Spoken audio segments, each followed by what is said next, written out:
प्रिय मित्रों, क्या रामपाल जी महाराज के ज्ञान से सतलोक जाया जा सकता है? एक यथार्थ समीक्षा भाग 3 में डॉक्टर जहांगीर कहते हैं कि रामपाल जी का ज्ञान मोक्षदायक नहीं है, केवल मात्र मोक्ष मार्ग पर भक्तों को लाने लायक ही है। रामपाल जी महाराज कहा करते थे कि 95% भक्त तो मेरे पास अपने कष्टों के निवारण हेतु ही आते हैं। तो यह कार्य तो भारत सरकार के गृह मंत्रालय में नियुक्त धार्मिक सलाहकार आचार्य श्री भी कर देते हैं। वे डायबिटीज, कैंसर, किडनी व अन्य लाइलाज बीमारियों का निःशुल्क एवं गारंटेड इलाज कर देते हैं। जब उनसे पूछा गया कि क्या आप मोक्ष मार्ग की भी जानकारी रखते हैं, तो उन्होंने साफ इनकार कर दिया। अब बताइए, रामपाल जी महाराज सांसारिक बीमारियों और विपदाओं को दूर करने वाले मोक्ष मार्ग की जानकारी कहाँ रख सकते हैं?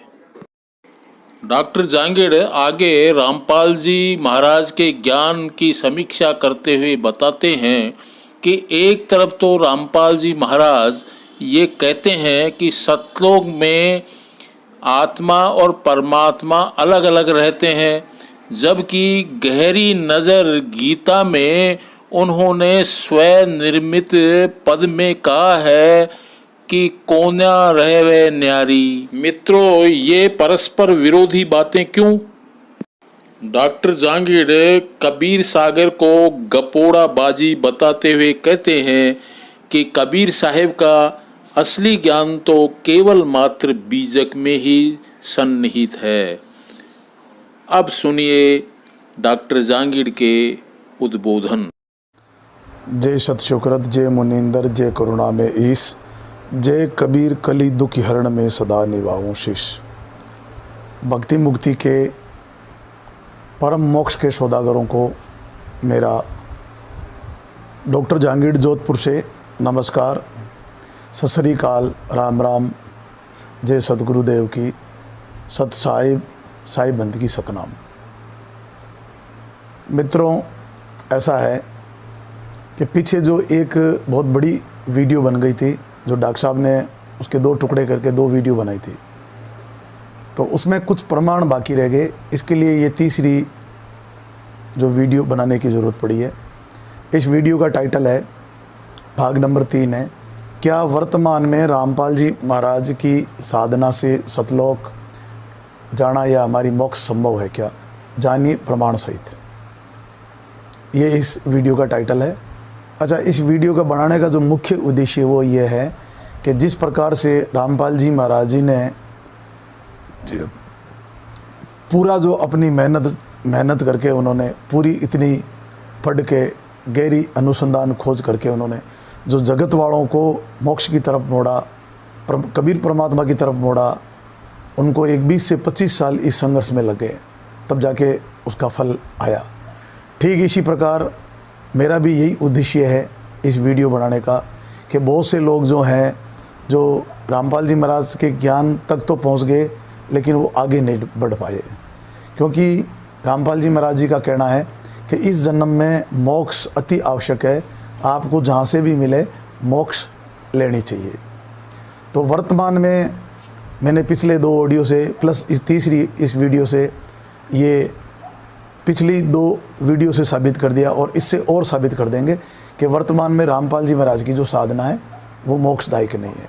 मोक्ष के लायक ज़रूर कर दी है, लेकिन उसमें अभी भी हम मोक्ष से वंचित हो चुके हैं।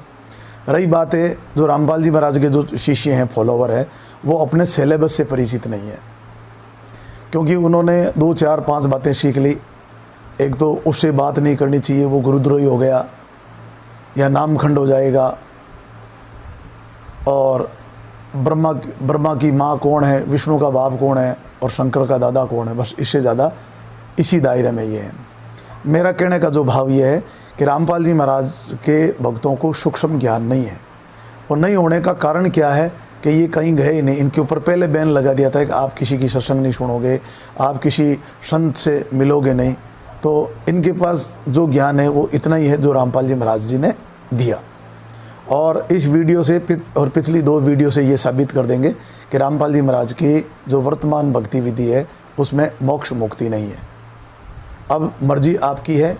और जब कोई आदमी इतनी मेहनत करता, जैसे रामपाल जी महाराज ने मेहनत करके इस समाज को कितना सभ्य बनाया, उसी समय कई धर्म गुरुओं ने जो स्वार्थी थे उन लोगों ने यही कहा था कि रामपाल जी महाराज की सत्संग नहीं सुनोगे, उनके भक्तों से नहीं मिलोगे, बातचीत नहीं करोगे, वो भी बैन लगाए थे। लेकिन सच्चाई हमेशा, इतिहास गवाह है कि परिवर्तन हमेशा जीता है, विरोध की हमेशा हार हुई है।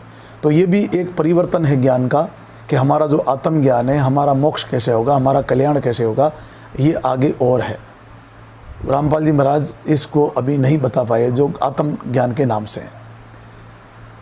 तो अभी जो जगत के साथ में, जगत वालों ने जो रामपाल जी महाराज जी के साथ में किया, वो रामपाल जी वाले भगत जो है जो आगे बढ़ने वालों के साथ में कर रहे हैं। जैसे आज अगर कोई बच्चा एक क्लास में, जो क्लास फेलो होते हैं, क्लास पार्टी जो होते हैं, अगर एक बच्चा आगे अगली क्लास में बढ़ता है और वो आगे बढ़ के पीछे वाले गुरु की कोई निंदा नहीं करता है, पीछे वाली क्लास को ये नहीं कहता ये क्लास कोई काम की नहीं है। हाँ, ये ज़रूर कहे कि भाई नौकरी के लिए आगे बढ़ना ज़रूरी है, वो क्लास भी ज़रूरी थी जिसमें मैं था, लेकिन आगे भी बढ़ना ज़रूरी, तो वो कोई गुरुद्रोही नहीं है, उसका कोई दोष नहीं है। रही बात है जो पिछले जो स्टूडेंट है, जो पिछले क्लास के जो क्लास फेल होते हैं, उनमें इतनी अकल होनी चाहिए, अगर कोई वो आगे निकला है तो उसको पूछना चाहिए, उससे संपर्क करना चाहिए, भाई ऐसा क्या लगा, या तो 2-3 पूरा जांच पड़ताल करनी चाहिए, या उसको कोई लालच दिया गया है, या वो कोई स्वार्थ के वश ऐसा बोल रहा है, या वाकई में कोई हमारी इस क्लास में उसको कोई कमी लगी। उल्टा ये लोग कहते हैं उससे बात मत करो, वो गुरुद्रोही हो गया, बस इससे अलावा इनके पास कुछ है नहीं। जैसे रामपाल जी महाराज चुनौती देते थे ज्ञान के लिए सबको कि भाई आप मेरे से आगे डिबेट करो, ज्ञान चर्चा करो। उस समय जो अधूरे धर्मगुरु थे वो डरा करते थे। क्यों डरा करते थे? वो अपने सिलेबस से परिचित नहीं, गीता का पाठ करा था लेकिन उनको ABCD भी मालूम नहीं गीता में क्या है। ठीक इसी प्रकार से आज मैं इन लोगों को ज्ञान चर्चा के लिए ललकार रहा हूँ, डिबेट के लिए मैं इनको चुनौती दे रहा हूँ कि अगर आपको लगता है कि मैं गलत कह रहा हूँ, या आप लोग सही हो या मैं गलत हूँ, मैं आगे बढ़ा हूँ, आगे बढ़ के मैंने कोई गलत काम कर दिया, तो मेरे से कोई बात करें। मेरा नंबर है 9461615359, doctor RD Jangid from Jodhpur. लेकिन अभी तक किसी की हिम्मत नहीं हुई है जो मेरे से बात करे, और बात कर भी नहीं सकते हैं, क्योंकि सच्चाई यही है। क्यों? क्योंकि ये जो रामपाल जी के जो भगत हैं तथाकथित, वो अपने सिलेबस से परिचित नहीं है। अब सच्चाई उनको सब मालूम है, फिर भी वो कुछ लोग स्वार्थी हैं। अच्छा, कुछ जो लोग हैं रामपाल जी महाराज के पास भक्ति मुक्ति के लिए गए ही नहीं, वो सिर्फ अपने एक संकट निवारण के लिए गए थे। तो भाई मैं आपको बता देता हूँ, जो पिछली ये मैंने जो 35-40 ऑडियो वीडियो बनाई है, ये जो गौशाला में जो गायों की सेवा चलती है, जो फ्री जो कोरोना के अंदर जो भूखे प्यासे थे उनकी जो सेवा चलाई परमात्मा ने इस संस्था के द्वारा, तो इस सेवा को देख के हमारे एक संपर्क में आचार्य श्री आए हैं, जो भारत सरकार के गृह मंत्रालय के सलाहकार हैं। ये उपाधि उनको भारत सरकार ने दी, अपनी मर्जी से नहीं ली उन्होंने। आज वो जब संसद में जाते हैं तो राष्ट्रपति, प्रधानमंत्री, अन्य मंत्री उनके पैर छूते हैं। इतनी बड़ी शख्सियत और हस्ती है, 2.25 लाख उनकी भारत सरकार के द्वारा सैलरी है, और ऐसे लोगों को लाल बत्ती, गाड़ी, ड्राइवर सब भारत सरकार के द्वारा मिलता है। वो आदमी इस सेवा से प्रसन्न खुश होकर मेरे संपर्क में आया। मैं उस आचार्य श्री की क्यों बात करना चाहता हूँ कि आज जो रामपाल जी महाराज वाले जो भक्त हैं तथाकथित, इनको ज्ञान से मोक्ष से कोई लेना देना नहीं है। ये सिर्फ एक संकट निवारण के लिए रामपाल जी महाराज के पास में गए और उनको भगवान मानते हैं, जबकि सच्चाई ये भगवान की परिभाषा होती है कि भग का आहवान, जो भग के द्वारा इस संसार में जन्म के नहीं आता है वो भगवान होता है। भग का आहवान, वान का मतलब उस साधन के द्वारा आना, अ का मतलब नहीं। तो भाई मैं उस आचार्य श्री की इसलिए बात कर रहा हूँ कि वो आचार्य श्री आपके 10 मिनट में तो एक रसगुल्ला में कोई रसायन मिला के देगा, और 15 दिन आपको परहेज रखना है, 16वें दिन आप हलवा खाइए, यानी कि हमेशा के लिए आपकी शुगर ठीक, और चार्जेज क्या 0, 1 रुपया वो किसी से नहीं लेते हैं। फिर कैंसर उनका दावा है वो 10 दिन में ठीक कर देते हैं। कैसी भी शारीरिक बीमारी हो, जो ये रामपाल जी महाराज वाले जो अक्सर इसमें जो टीवी में साधना चैनल में इंटरव्यू में आते हैं, ये इंटरव्यू ही सबसे बड़ा रामपाल जी महाराज का ज्ञान का गर्क और बटा बिटवाया, क्योंकि वो सारे लोग झूठ बोलते हैं, उनके संकटों का निवारण नहीं हुआ है। कुछ एक लोगों का हुआ तो क्यों हुआ, उसमें रामपाल जी का कोई रोल नहीं है, और कुछ लोगों का नहीं हुआ उसमें भी रामपाल जी महाराज जी का रोल नहीं है। अगर वाकई में रामपाल जी महाराज जी के द्वारा अगर फ़ायदा होता तो रामपाल जी महाराज स्वयं अपना खुद का फ़ायदा करते, जेल से आते, 7 साल जेल में नहीं रहते। ये सच्चाई है। रामपाल जी महाराज मेरे भी धर्म गुरु हैं, धार्मिक टीचर हैं, उनके कॉलेज में मैं भी पढ़ा हूँ। आज उनकी बदौलत मैं आगे बढ़ा हूँ। मैंने उनका कभी भी निंदा, उनका द्रोह नहीं किया है। सच्चाई को मैंने सच्चाई कहा है। ये रामपाल जी महाराज ने कहा है, प्रधानमंत्री को 15, प्रधानमंत्री को राष्ट्रपति को, राष्ट्रपति को मुख्यमंत्री को, मुख्यमंत्री को करना, इसमें कोई गुनाह नहीं है। साचा शब्द कबीर का, प्रगट किया जगमाई, जैसा को तैसा कहे ये तो निंदा नहीं, जैसा को तैसा कहना कोई निंदा नहीं है। तो अब आते हैं, तो ये संकट निवारण तो अच्छा, भूत पितरों की जो बाधाएं हैं घर में, कुछ जो ये व्यवधान है, परेशानियाँ हैं हमारे घर में, आचार्य श्री मात्र 10 मिनट में इस भूत पितर की बाधा को ख़त्म कर देते हैं। बताइए, कई लोग कंगाल थे, जिनका बिजनेस ठीक नहीं चल रहा था और बिल्कुल गरीब थे, आचार्य श्री के संपर्क में आए और वो आज बिल्कुल उनका काम ठीक हो गया। ऐसे कई लोगों को मैं जानता हूँ। और सबसे बड़ी बात है, वो आचार्य श्री अपने आप को भगवान नहीं मानते। वो कहते हैं मैं भगवान नहीं हूँ, मैं भगवान का एक बंदा हूँ। अब बताओ, अगर संकट निवारण के लिए आपने रामपाल जी महाराज जी को भगवान मानना है, मोक्ष मुक्ति से कोई लेना देना नहीं, ये काम तो जो मेरे अभी संपर्क में जो आए हैं आचार्य श्री भी कर रहे हैं। तो फिर उनको पूछो मोक्ष, वो कहते हैं मेरे पास नहीं है, मोक्ष नहीं है डॉक्टर साहब मेरे पास। इतना नेक बंदा, बताइए। तो भाई कहने का मतलब है, ये 60-70 साल का जो आपका मानुष तन है, इसमें अगर आप मान लो कुछ फ़ायदा ले भी लोगे और अगर आपको मोक्ष नहीं मिली, वापस आपका जन्म मृत्यु रह गया, तो ये किस काम की। गरीबदास जी महाराज ने कहा, कोटि जन्म तने राजा की ना, मिटी नहीं मन की आशा। जब हम कई बार राजा बन गए, भिखारी बन गए, इंद्र बन गए, कुबेर बन गए, विष्णुपुर को भी वापस जाके क्या हासिल क्या हुआ। कहने का मतलब ये है, जब तक हमारी परम मुक्ति मोक्ष नहीं होगा, जब तक ये हमारा सिलसिला, ये डमडमा हमारा चालू रहेगा। सुंदरदास जी महाराज ने भी कहा, कबहू भयो देव कर्मन करके, कबू इंद्र कहलायो, कबू भूत पिशाच निशाचर मेरा खातो नहीं अगायो, सदगुरु मोहि अब के आय जगायो। तो ये आगे जो हमारा 2 चैनल है, एक तो डॉक्टर साहब OP शर्मा जी का चैनल है सत्य की खोज की गहराई, दूसरा जो मैंने एक चैनल बनाया है कहे कबीर समझो भाई साधो।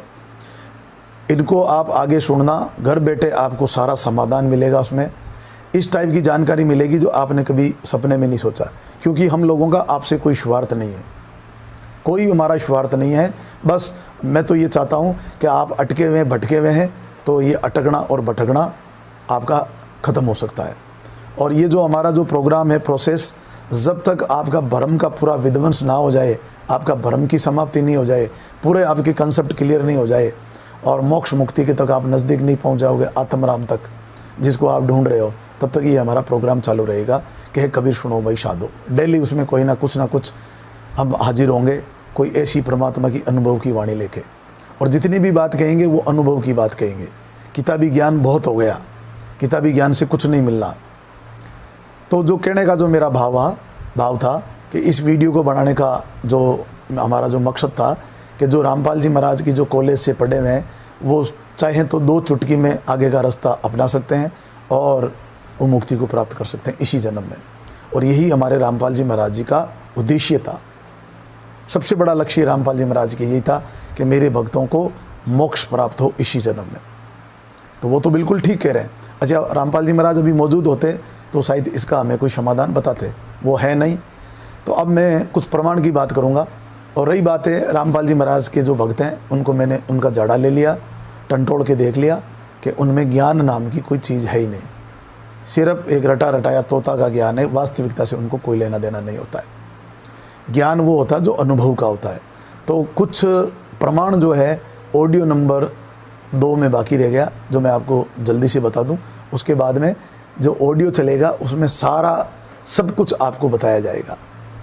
टोटल ऐसी मार्मिक गजब की चीज़ें आपको बताई जाएगी घर बैठे। तो सबसे पहले मैं आपको बताना चाहूँगा कि जो कुछ लोगों का ऐसा मानना है कि रामपाल जी महाराज ने ज़बरदस्त शोध किया, और रामपाल जी महाराज जो है वेदों के बड़े मर्मज्ञ ज्ञाता हैं। और देखो रामपाल जी महाराज ने कहाँ कहाँ कबीर साहब को खोज लिया, कुरानों में, पुराणों में, बाइबल में। तो भाई ऐसा है, मैं आपको बताना चाहूँगा कि रामपाल जी महाराज की जो 20-25 साल की जो सत्संग है वो इस पुस्तक से ली गई है पूरी। इस पुस्तक का नाम है कबीर मंशूर। अब ये कबीर साहिब की तकरीबन ज्ञान की फाइल बंद होने की कगार में थी इन कबीरपंथियों की, तथाकथित कबीरपंथियों की करतूतों से। लेकिन रामपाल जी महाराज जी का हमारे ऊपर उपकार ये हुआ है कि उस फाइल को खोल के रामपाल जी महाराज ने जनमानस के सामने बता दिया कि कबीर साहब कोई साधारण संत नहीं थे, कबीर साहब परमात्मा है। और ये भक्तों को समझना चाहिए कि भगत कबीर साहब की बात को इम्पोर्टेंस ही कम देते हैं और रामपाल जी महाराज की ज़्यादा देते हैं।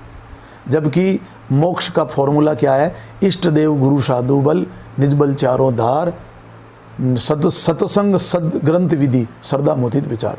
सत्संग को कभी नहीं छोड़नी चाहिए, सदग्रंथों को पढ़ना चाहिए, वो चाहे किसी का भी हो। और इष्ट का पहली बात मस्ट है, दूसरा गुरुदेव, तीसरा साध संगति करनी चाहिए। हमारे सुखराम जी महाराज ने कहा, शरणों सदगुरु दयाल को मुख हृदय सतनाम, नित्य प्रति संगत सादगी जीवन मुक्त सुखराम। अब यहाँ करते हैं क्या है, ये साधुओं की संगति छुड़वा देते हैं। गरीबदास जी महाराज ने कहा, साधु माई बाप है साधु भाई बंद, साध मिलावे राम से काटे यम की फन। अब बताओ, यहाँ साधुओं की हम निंदा कर रहे हैं, निंदा की जा रही है। साधु मेरे सब बड़े आप आपकी ठोड़, शब्द विवेकी पार की सिर माथों क्या मोड़। कबीर साहब ने कहता, मेरे साधुओं की कोई भी निंदा नहीं करोगे, और जो निंदा करेगा उनका बहुत ही बड़ी दुर्गति होगी। तो मैं इस पुस्तक के माध्यम से ये बताना चाहूँगा कि वेदों में कबीर शब्द कहाँ आया हुआ है, कुरान में कबीरन कबीरन कहाँ आया हुआ है, बाइबल में क्या है, ये सृष्टि रचना कैसे हुई। हालांकि सृष्टि रचना में बहुत, रामपाल जी महाराज के ज्ञान में बहुत विरोधाभासक है। जो सृष्टि रचना जो इस पुस्तक में भी है, और प्लस जो रामपाल जी महाराज जी ने बताई, वो एक बच्चों की कोबेक्स है। वो अगर हम यथार्थ में अगर उस पर देखेंगे, तोलेंगे, तो पूरी सृष्टि रचना फैल हो जाएगी, वो आगे बताई जी जाएगी। और वास्तविक में सृष्टि रचना क्या है ये भी बताई जाएगी। तो इस पुस्तक से ये सिद्ध हुआ कि जितना भी जो 25 साल में जो रामपाल जी महाराज का ज्ञान था, वो ज्ञान टोटल इस पुस्तक से लिया गया था। इसलिए रामपाल जी महाराज जी ने ये पुस्तक आज तक प्रोजेक्टर के ऊपर भक्तों को नहीं दिखाई। लेकिन रामपाल जी महाराज का एक बहुत बड़ा उपकार रहा है। वो उपकार ये है कि कम से कम इन पुस्तकों से बताने से हमारा जो मन है वो शांत हो गया, और हमने इस ज्ञान को एक्सेप्ट कर लिया, और कबीर इस गोड वहाँ तक हम पहुँच गए। तो बहुत बड़ी रामपाल जी महाराज ने गुत्थी सुलझा दी। अब आगे अगर कोई चाहे तो 2 चुटकी का काम है।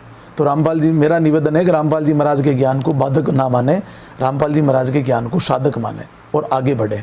स्टूडेंट का नियम होता है पढ़ना, आगे बढ़ना। जब तक हमें कामयाबी प्राप्त, हमारी जो लक्ष्य को तो हम नहीं पहुंचते, तब तक ये अपने को जारी रखना चाहिए। अब आइए दूसरा, वीडियो नंबर 2 के अंत में आपको ये बताया गया था कि रामपाल जी महाराज अपने मुखारबिंद से बोल रहे हैं कि गरीबदास जी की वाणी के अंदर कोई किसी प्रकार की छेड़छाड़ी नहीं होनी चाहिए, और एकाध ने किसी ने करने की कोशिश की तो वो दुर्गति को प्राप्त हुआ, उसको जो है अर्दंग मार गया, ऐसा रामपाल जी महाराज ने बताया।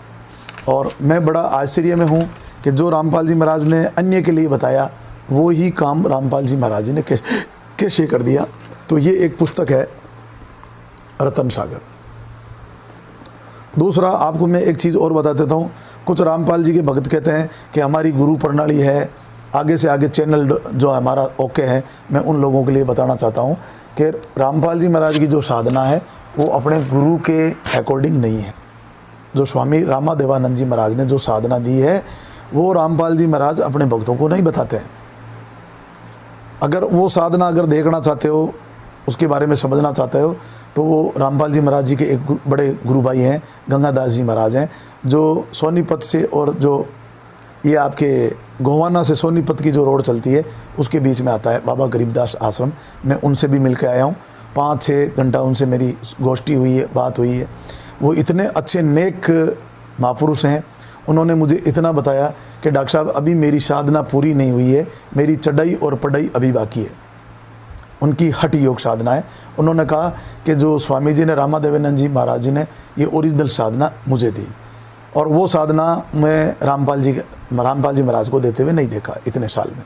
तो इससे ये सिद्ध होता है कि रामपाल जी महाराज भी अपनी गुरु प्रणाली का ज्ञान भक्तों को नहीं दिया। उन्होंने अपना और कबीर साहब मिलने का एक कहानी बना के उन्होंने ये ज्ञान आम जनता को दिया।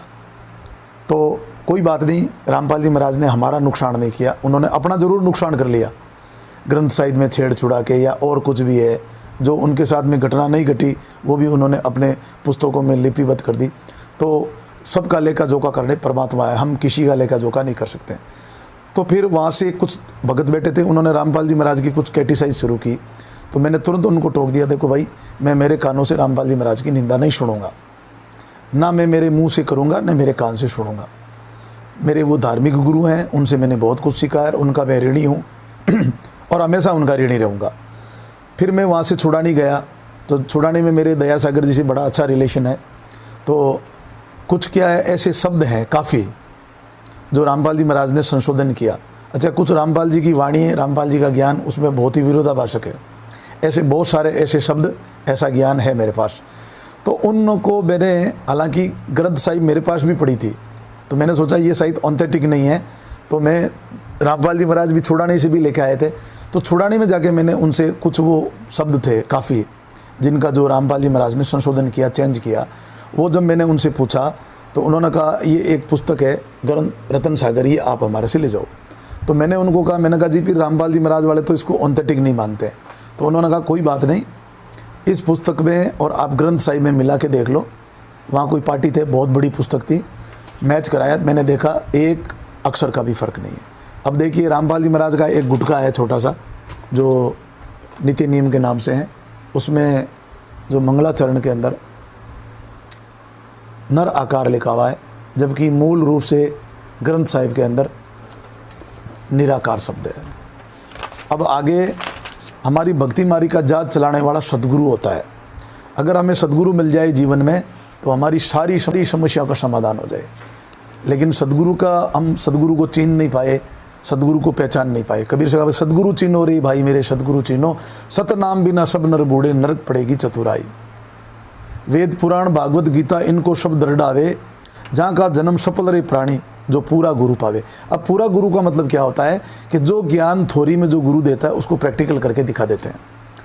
तो रामपाल जी महाराज का जो ज्ञान है वो टोटल मरने के बाद में मिलने का ऐसा बताया गया है, जीते जी तो कुछ भगत को कुछ मिलना नहीं है। तो देखिए सदगुरु का देही का सदगुरु किया तां का धुंधर ज्ञान, चार दाग में आवे नहीं तां को सदगुरुवान। ये गरीबदास जी महाराज कहते हैं। देही का सदगुरु किया, देह का गुरु किया सदगुरु चीना नाए, बहु सागर में डूबता फिर गोता खाए। फिर एक गरीबदास जी ने सदगुरु का लक्षण बताया कि गरीब सदगुरु के लक्षण कहूँ मधुरे बैन विनोद, चार वेद सठ शास्त्र कहाँ 18 बोध।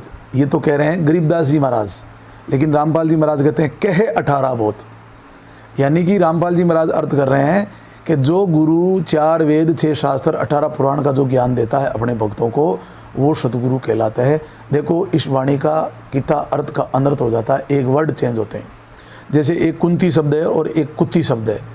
कुंती लगते ही पांडवों की माँ है और कुत्ती लगते ही एक जानवर है। अब आप देखिए जो मूल रूप से जो ग्रंथ साहिब है, इसमें देखो ये कहाँ लिखा हुआ है, ये देखिए। अब गरीबदास जी महाराज जी जो अर्थ क्या करना चाहते हैं वो मैं आपको बताना चाहूँगा। गरीबदास जी महाराज कहते हैं सदगुरु के लक्षण कहूँ मधुरे बैन विनोद, यानी कि सदगुरु के लक्षण वो होते हैं जिनकी बड़ी मधुर वाणी होती है और उनके वचन बड़े मीठे होते हैं। अब नीचे से फिर वापस विनोद का अर्थ बनेगा। फिर कहते हैं 4 वेद 6 शास्त्र कहाँ 18 बोध। अब 4 वेद तो अंडरस्टूड है ही, आप जानते ही हो। फिर 6 शास्त्र हैं, फिर 18 के अंदर 18 पुराण अंडरस्टूड है। आगे बोध शब्द आया है। बोध का मतलब होता है ज्ञान, जिसको अनुभव है। ब्रह्मानंद जी महाराज ने कहा ना, जिनको नहीं बोध गुरु ज्ञान क्या करे, जिनका विवेक विचार ही नहीं है वो ज्ञान से क्या करेंगे। तो बोध का मतलब होता है विवेक विचार, अनुभव, कसौटी पे कस के। बोले सदगुरु का जो है अनुभव का ज्ञान इतना अजब का ज्ञान है। विनोद का मतलब होता है एक मजाक सा, मनोरंजन, जो मजाक लगे कि यार ये क्या सुन रहे हैं हम, तो कहते हैं ऐसा सदगुरु का ज्ञान होता है। सदगुरु जो होता है केवल अपनी अनुभव की वाणी बताता है, ऐसा नहीं कोई वेदों से कॉपी ले ली कहीं से भी कहीं। जो सदगुरु होता है वो अपनी खुद निज अनुभव वाणी का दृष्टा होता है, और वो इस पर मोहर लगाता है कि ये ज्ञान जो है मैं इसका दृष्टा हूँ और मैं प्रैक्टिकल हूँ। उसको पूरा गुरु कहते हैं। जो बोलता है उस बोल को अगर किसी ने तोल दे, प्रैक्टिकल करवा दे, वो है पूरा गुरु। पूरा और अधूरा का मतलब होता है पूरा डेस्टिनेशन हमारे को गंतव्य तक पहुंचता दे, अधूरा का मतलब है आधा ज्ञान। तो रामपाल जी महाराज ने हमारे को जो मोक्ष का आधा ज्ञान दिया अभी। अब दूसरा थोड़ी विरोधाभासक बात में ये करेंगे, जब सृष्टि रचना में आगे बताऊंगा, पूरी बच्चों का कॉमिक्स है। फिर भी देखिए हमारे को रामपाल जी महाराज ने ये बताया कि सतलोक में आत्मा और परमात्मा अलग अलग रहते हैं, यानी दोनों का शरीर अलग है और आत्मा भी रहते हैं और परमात्मा रहते हैं। ये आप फिर से सुन लेना, मैं आपको सुना दूंगा। आत्मा परमात्मा अलग अलग रहते हैं, ये रामपाल जी महाराज जी के सत्संग का सार है सृष्टि रचना का। लेकिन यहाँ जो रामपाल जी महाराज देखिए, ये गहरी नज़र गीता पृष्ठ संख्या 109, इसमें क्या लिखा है, एक शब्द है रामपाल जी महाराज का, सतलोक में चल मेरी शुरता मत लाओ देरी। और यहाँ लिखते हैं पीछे, आत्मा और परमात्मा वहाँ कोन्या रहते न्यारे। ये देखिए, आत्मा परमात्मा वहाँ कोन्या रेवे न्यारे, यानी वहाँ आत्मा और परमात्मा एक ही है, दैट्स ऑल। और गरीबदास जी महाराज कहते हैं ना, मन रे तू चल सुख के सागर जहाँ शब्द सिंधु रत्नागर। अब ये सतलोक, अगमलोक, अखेलोक, ये जो जितने भी जो लोक बताए हैं इनके बारे में आगे ऑडियो में डिस्कस करेंगे। दूसरा, रामपाल जी महाराज ने जो सूक्ष्म वेद जो बताया, सूक्ष्म वेद बताया रामपाल जी महाराज ने, कबीर सागर। मैं आपको सिद्ध करके बता देता हूँ, कबीर सागर जितना कोई दूसरा ग्रंथ नहीं है। झूठा ग्रंथ है, गपोड़े हैं, उसमें सत्य है लेकिन बहुत कम है, ज़्यादा आपको उसमें लिपिबद्ध और गपोड़े मिलेगी। तो फिर सूक्ष्म वेद कौन सा है? सूक्ष्म वेद है सदगुरु कबीर साहब का बीजक। रामपाल जी महाराज ने प्रोजेक्टर पे इस ग्रंथ को बहुत कम बताई, लेकिन एक बार थोड़ा सा बताया। ये आप भी मंगा सकते हो, रांची से, झारखंड से मंगाया है, कोरियर से भेज देते हैं। ये इनका अकाउंट नंबर वगैरह सब है। ये पुस्तक थोड़ी सी रामपाल जी महाराज ने दिखाई और उसके बाद में क्लोज कर दिया एक राम शब्द के, राम नाम के ऊपर। अब राम नाम क्या है वो भी आपको ऑडियो में बताया जाएगा। सारे आपके भ्रम जो है ख़त्म कर दिए जाएंगे, जितने भी जो आज तक भ्रम पाल के। मेरे पास कम से कम 15 प्रकार के बीजक हैं। ये 3 तो मेरे टेबल पे ही पड़े हैं, बाकी अंदर घर पे और पड़े हैं। तो बीजक जो है वो सुषम वाणी है। तो ये बात है। तो पुण्य में एक बार आप लोगों से निवेदन करना चाहता हूँ कि कमेंट अगर करना है तो पूरी वीडियो को सुनो। कमेंट का मतलब होता है कि इसमें कोई गलती रह गई, कमी रह गई। और हमें रामपाल जी महाराज जी ने बड़ा अच्छा बताया है कि प्रमाण से सुनना चाहिए, प्रमाण से सुनाना चाहिए, प्रमाण से ही स्वीकार करना चाहिए। मैंने इन 3 ऑडियो में क्या आप लोगों को गलत बताया, कोई प्रमाण मेरा गलत है तो मुझे बताइए, उसमें मैं आप लोगों से माफ़ी मांगूंगा, क्षमा मांगूंगा आपसे अगर भाई मैंने गलत कहा है। अगर सही है तो इसको स्वीकार करो, पढ़ो और आगे बढ़ो। यही मैं आपसे निवेदन करना चाहूँगा। और मुझे बड़ी खुशी हुई इन 2 वीडियो से, उन ऑडियो से, कि भारतवर्ष से दुनिया भर के मेरे पास फ़ोन आए हज़ारों की तादाद में। सबसे ज़्यादा रामपाल जी महाराज वाले के भक्तों का फ़ोन आया और वो बड़े असमंजस में हैं। उनको मैंने कहा कोई दिक्कत नहीं, आप सुनते रहिए, आपको पूरा का पूरा रास्ता मार्ग बताया जाएगा। परमात्मा की इतनी कृपा है। तो वीडियो को देखें, कमेंट करना तो ढंग का करे, और थोड़ा सा एक भगत सभ्यता का थोड़ा परिचय दें कि भाई एक भगत के हिसाब से कमेंट करना है, तो उसमें थोड़ा एक भगतपना और सभ्यता का ज़रूर परिचय दें। मतलब एक कमेंट से भी पता लग जाना चाहिए कि इस आदमी के अंदर कितना विवेक विचार है। बाकी 1-2 निकम्मे नालायक तो कमेंट में आए हैं, और मैं चाहता था कमेंट बॉक्स को बंद भी कर सकता था, लेकिन मुझे वो कमेंट बॉक्स बंद नहीं करने, मुझे लोगों के विचार देखने। कोई मैं गलत तो बता नहीं रहा हूँ। और जिनको भी किसी को ज़्यादा ज्ञान का भूत चढ़ा हुआ है कि मेरे से ज़्यादा कोई ज्ञानी नहीं है, तो वो मेरे नंबर नोट कर लें और मेरे से संपर्क करें, और मेरी उन लोगों को खुली चुनौती है कि मानुष तन बड़ा दुर्लभ मिला है, अरे कम से कम तुम आगे तो ना बढ़ो तो कम किसी को भ्रमित मत करो, इनसे बात मत करो, ये गुरुद्रोही हो गए हैं, ये तुम लोगों की कमजोरी है। रामपाल जी महाराज सबों को चुनौती देते थे, डर के अंदर बिल में घुस गए थे, कोई सामने नहीं आए। आज वो की वो चुनौती मैं दे रहा हूँ। अगर कोई कहता है कि मेरे पास ज्ञान है तो छिपते क्यों लोगों को मिसगाइड करते हो, क्यों भ्रमित करते हो, उससे बात मत करो, ये मत करो, फलाने मत करो। इसका मतलब तुम्हारा ज्ञान कमज़ोर है, तुम्हारा ज्ञान कमज़ोर है, इसलिए तुम बात नहीं कर सकते हो। अगर तुम्हारा ज्ञान तगड़ा है, बढ़िया है, प्रमाण से, तो किस बात का डर है। छाती ठोके आ जाओ, चुनौती की स्वीकार करो, जो भी है आमना सामने फैसला होगा। अगर मैंने कुछ गलत कहा है, मेरे प्रमाण गलत है, मैं माफ़ी मांगूंगा, जैसा आप कहोगे मैं करूंगा। और वरना आप लोग गलत हो तो फिर आगे बढ़ो। और ये टांग खिंचाई, ये प्रेस्टीज इश्यू, राग द्वेष, इसको बंद करो। 2 दिन का हमें जीवन मिला है और इस परमात्मा के जीवन को जीवो और हमें जो लक्ष्य है मानुष तन का, उसको हमें प्राप्त करो। मैं तो आप लोगों से यही निवेदन प्रार्थना आपसे करना चाहूँगा। मानुष तन बड़ा दुर्लभ है। कुछ स्वार्थी लोग हमारे को लड़ा रहे हैं, उनका मत सुनो, ये मत करो, वो स्वार्थी लोग हैं। आप उनके लिए बिजनेस हैं। कोई भी आदमी अपने बिजनेस को बंद नहीं करना चाहते हैं। हालांकि ये बिजनेस तो बंद इनका होना कितने दिन चलाएंगे, तो भाई इनको ज्ञानी नहीं, मैं माँ अज्ञानी मानता हूँ। तो इसी के साथ मेरी वाणी को विराम देता हूँ। जल्दी सी ऑडियो के साथ में आएंगे और अब जो टोटल जितना भी जो खुलासा है वो ऑडियो में किया जाएगा। और मेरा ऐसा मानना है, जो निष्पक्ष भाव से सुनेगा, अरे भाई आप जज से बड़े हो क्या? मैं आप लोगों को कहना चाहता हूँ कि आप सुप्रीम कोर्ट है, हाई कोर्ट है, लोअर कोर्ट है, सेशन कोर्ट, इन जज से तो बड़े नहीं हो ना आप।